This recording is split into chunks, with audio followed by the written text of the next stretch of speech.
వర్షం కూడా బాగా పెద్ద స్టార్ట్ అయింది. తడిచిపోతారేమో, లోపలికి రండి మా తమ్ముడు అక్కడ బ్యాక్ సైడ్. అందరికీ నమస్కారం. వేదిక మీద ఉన్న గౌరవనీయులు, ఈరోజు ఈ మండల్ పార్టీ అధ్యక్షులు నరసింహరావు గారికి, సభాధ్యక్షులు, అదేవిధంగా ఈరోజు ఈ కార్యక్రమానికి ముఖ్య అతిథిగా విచ్చేసిన సోదరులు గౌరవనీయులు ప్రవీణ్ కుమార్ గారికి, అదేవిధంగా అవినాష్ రెడ్డి గారికి, మీ జెడ్పీటీసీగా మీ మధ్యలో ఉంటూ ఒక్కరోజు ముందు టైం తీసుకున్నాను నా దగ్గర. ఒక్క రోజులోనే ఇంత పెద్ద ఎత్తున ఏర్పాటు చేసినందుకు అవినాష్తో పాటు అందరికీ కూడా, వేదిక మీద ఉన్న వాళ్ళందరికీ, అదేవిధంగా వేదిక మీద ఉన్న దేశమల్ల ఆంజనేయులు గారికి, వేదిక మీద ఉన్న గౌరవ ఎక్స్ జెడ్పీటీసీలు, మార్కెట్ కమిటీ చైర్మన్స్, మాజీ సర్పంచ్లు, ఎంపీటీసీలు, పార్టీ గ్రామ శాఖ అధ్యక్షులు అందరు కూడా పార్టీ జెండా బట్టి గులాబీ కండువా మెడల్ వేసుకొని పనిచేస్తున్న ప్రతి ఒక్కరికి, వారితో పాటు ఫస్ట్ టైం మా బాబు మాట్లాడిండు మా కన్నకి, వారితో పాటు పత్రిక అండ్ మీడియా సోదరులకు కూడా అందరికీ నమస్కారాలు. ఎక్కువ టైం తీసుకొని ప్రవీణ్ గారు మాట్లాడినారు. కానీ ప్రవీణ్ గారితో మాట్లాడుతున్నప్పుడు ఆనాటి ఉద్యమంలో పాల్గొన్నప్పుడు ప్రవీణ్ గారు ఆఫీసర్గా ఉండే, తెలంగాణ ఉద్యమం నడుస్తున్నప్పుడు ఉస్మానియా యూనివర్సిటీలో పిల్లల మీద లాఠీ చార్జ్ జరగొద్దంటే, ఉస్మానియా యూనివర్సిటీలో ఉన్న పిల్లల అంబిషన్ అంటే ఆకాంక్ష అర్థం చేసుకోవాలంటే తెలంగాణ వాదం ఉన్న ఆఫీసర్ అయితే బాగుంటుంది అన్నప్పుడు ప్రవీణ్ గారిని చూస్ చేసుకున్నాం. ఒక్కసారి ప్రవీణ్ గారిని అక్కడ ఇన్ఛార్జ్గా పెట్టిన తర్వాత ఇంకా 2-3 సంవత్సరాలు ప్రశాంతంగా ఉన్నాం. ఎందుకంటే ఉద్యమం నడిచింది. అదేవిధంగా ఎక్కడ ఎవరికి ఒక దెబ్బ తగలకుండా కూడా చూసుకున్నారు. ఈరోజు ప్రవీణ్ గారు కూడా మన పార్టీలోనే ఉండడం నిజంగా చాలా సంతోషం. వారితో పాటు ఇక్కడికి వచ్చిన మా అక్క చెల్లెళ్ళకి, అన్న తమ్ముళ్ళకి అందరికీ నమస్కారాలు. షాబాద్ అనగానే పట్నం కుటుంబానికి ఎంత ముఖ్యమో ఇంద్రారెడ్డి గారికి అంత ప్రేమ ఉండేది షాబాద్ అంటే. వాళ్ళ అల్లుళ్ళ మీద ఏమనలేని ప్రేమ ఉండేది. అల్లుళ్ళ మీద ప్రేమ షాబాద్ మీద ఏర్పడిపోయింది ఎట్లయినా. సో షాబాద్ అనగానే చేవేళ్ళలో లేకపోయినా కూడా షాబాద్ అంటే నాది అన్నట్టు ఇంద్రారెడ్డి గారు ఉంటుండే. అట్లాగే మీరందరూ కూడా ఈరోజు అవినాష్ని 15 సంవత్సరాల నుండి ఏదో ఒక పొజిషన్లో తీసుకొని రాజేందర్ ఆ రోజు మీ సేవను అందించిన దాన్ని రుణం తీర్చుకునే ప్రయత్నం మీరు కూడా చేస్తున్నారు. మీకు అందరికీ కూడా ప్రత్యేకంగా ధన్యవాదాలు తెలియజేస్తున్నాను. అట్లాగే అవినాష్ కూడా మీకు మధ్యలో ఉండి పనిచేసే ప్రయత్నం చేస్తున్నాడు. అలాగే భవిష్యత్తులో కూడా ఇంకా ఎదగాలని మనస్ఫూర్తిగా కోరుతా ఉన్నాను, వేదిక మీద ఉన్న అందరితో పాటు. అయితే ఎక్కువ మాట్లాడాను ఎందుకంటే ప్రవీణ్ గారు చాలా విషయాలు చెప్పారు. ఇప్పుడు వస్తూ ఉంటే చిట్టీలు పట్టుకొని పోతున్నారు. ఏం చిట్టీలు అని అడిగాను ఇప్పుడే. అంటే యూరియాకి చిట్టీ పట్టుకొని అమ్మలందరూ అటు పోతూ ఉన్నారు. అంటే గతంలో కేసీఆర్ ఉన్నప్పుడు ఎట్లా ఉండే, ఇప్పుడు ఎట్లా ఉంది అనేది ప్రతి ఒక్కరు ఈరోజు ఆలోచించుకుంటున్నారు. కేసీఆర్ గారు ఉన్నప్పుడు నెలకి ఒక్క రోజన్నా గంట రోజంతా కూర్చుంటుండే.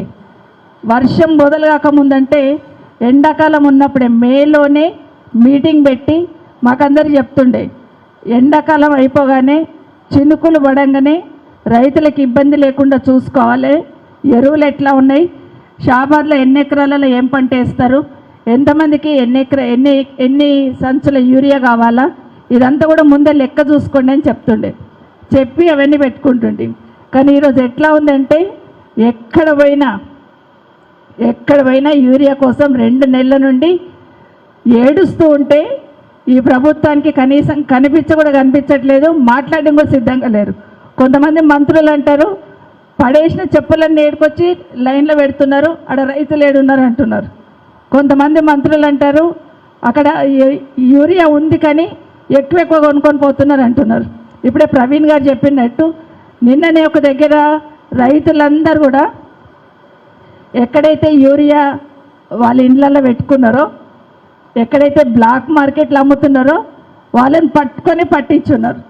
దాన్ని మాత్రం పట్టుకుంటలేరు.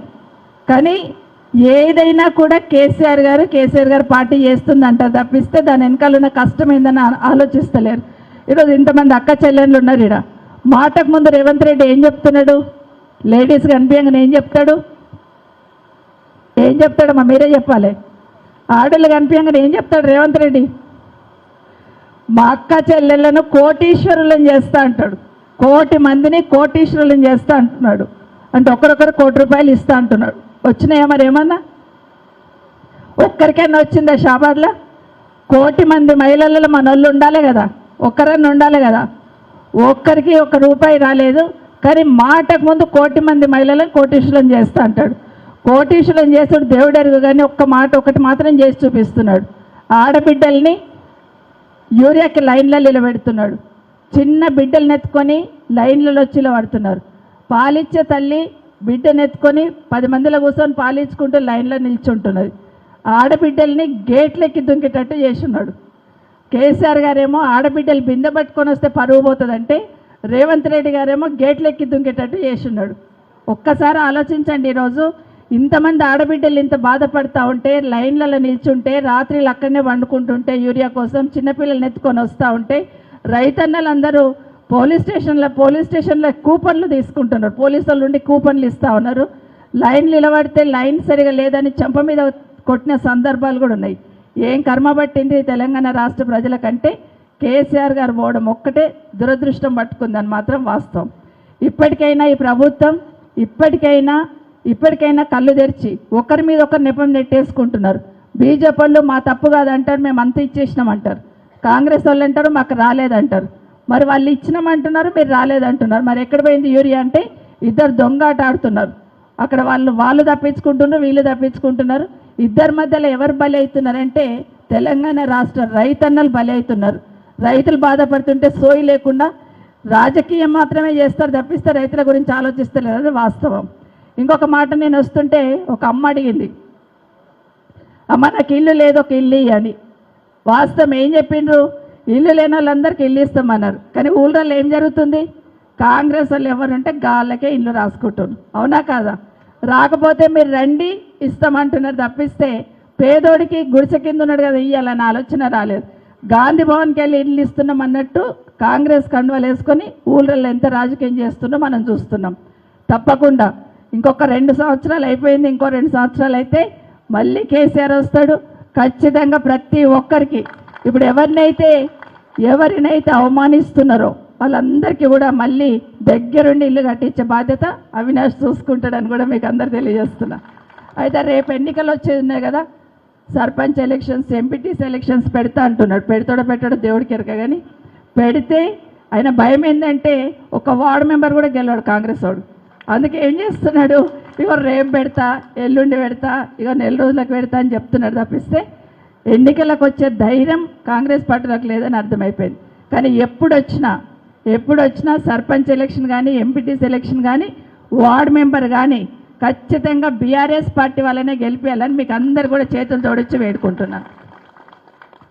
ఇంకొక మాట చెప్తా ఉన్నారు, ఎక్కడైనా కూడా ఎలక్షన్స్ పెట్టాలి కదా. ఇప్పుడే అడుగుతున్నా అవినాష్ని, సింగిల్ విండో చైర్మన్లు అందరు కూడా బీఆర్ఎస్ పార్టీ వాళ్ళు ఉండ్రి, కొంతమంది పార్టీ మారేండ్రు. పార్టీ మారని వాళ్ళని ఏం చేస్తున్నారంటే ముందు పార్టీ మారండి, లేకపోతే మీకు పదులకి వెళ్ళి తీసేస్తామని. ఎలక్షన్తో గెలిచి ప్రజలు రైతులు వేసిన ఓట్లతో గెలిచిన సింగిల్ విండో చైర్మన్లను కూడా ఈరోజు ప్రభుత్వం నుండి ఆర్డర్ ఇచ్చి మార్చేస్తున్నారు. ఎందుకంటే ముఖం బాలేక అద్దం బాల కొట్టుకున్నారు అంటారు కదా, వాళ్ళు ఎరువు ఎన్నిక ఇది లేక సోయి లేక వీళ్ళు సరిగ్గా ఇస్తలేరన్న నెపంతో వాళ్ళని తీసేసే ప్రయత్నం, అది కూడా ప్రతిపక్షం ఎమ్మెల్యేలు ఉన్న దగ్గర మాత్రమే తీసేసే ప్రయత్నం చేస్తున్నారు. ఇంత దిగజారు రాజకీయాలు చేస్తున్న ఈ పార్టీకి, కాంగ్రెస్ పార్టీకి ఖచ్చితంగా బుద్ధి చెప్పుదామని కూడా మీకు అందరు కూడా మరొకసారి తెలియజేసుకుంటూ మీకు అందరికి ఒకటే కోరుతున్నాం.